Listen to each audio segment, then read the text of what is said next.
What am I starting out with? Am I saying hi? Is that what I do?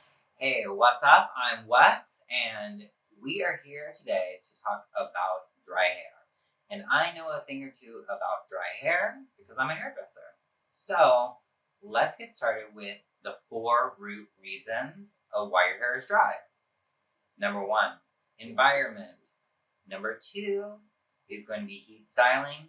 Number 3, we're going to go over hair color. And number 4, we're going to be talking about something that may shock you a little bit, and that is shampoo. And it's not what you expect. Cool. So, but before we begin, what I want to start with is let's just have a conversation about hair itself. So that we understand how it works, how it holds moisture. That's the most important thing to start with. So, your hair doesn't actually produce any of its own moisture. The moisture all comes from the scalp itself, and then your hair holds onto it because it has a protective coating called the cuticle. The easiest way for me to think about this is like shingles on your house. It just holds everything in nice and tight, all that moisture right there. But if those get damaged, what happens is then the moisture has a way to escape. So let's go ahead and look at these 4 reasons why. Number 1, environment.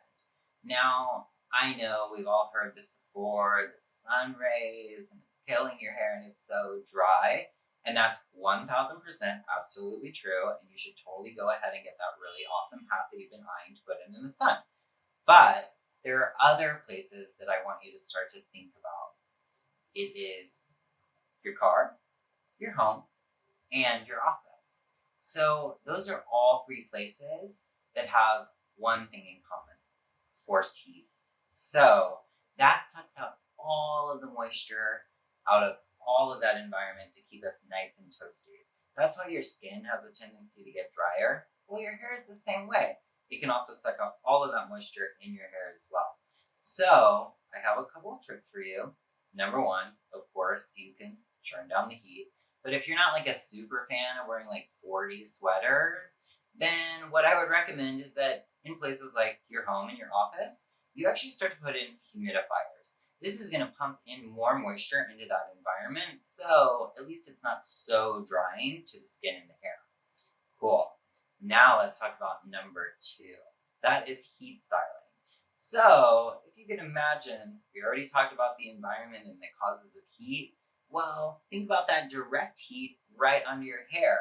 So if you're a super fan of blow drying your hair, flat ironing your hair, curling your hair, that's a lot of heat. So I'm going to give you a tip on how you can hack that. So instead of you showering and then what we call pre-drying, which is, just getting all the moisture out of your hair, what I want you to do is maybe try at night, washing your hair then, and then letting it air dry. That way in the morning when you go to style, all you need to do is just pick up a blow dryer and a brush to smooth things out, or you can pick up the iron, or you can pick up the curling iron to smooth everything out. That's going to cut the heat in half. So that's a really big tip for you. Let's talk about number 3, hair color. The science of hair color.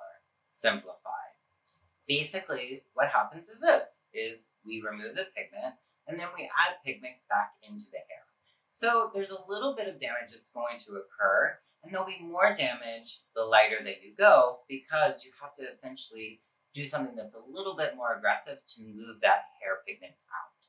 So what's really, really, really important here is that you start a dialogue with your colorist. When am I supposed to come in? How many highlights are too many highlights? Is blonde really the thing that I want to do right now? Those are all really good questions for them to set you on a path that ensures that you have the healthiest hair. The other thing that's really, really important is that you leave with products that are really gentle and then nourish the hair. And that's going to lead me into number 4, which is the most important. I actually want you to stop shampooing your hair. I know.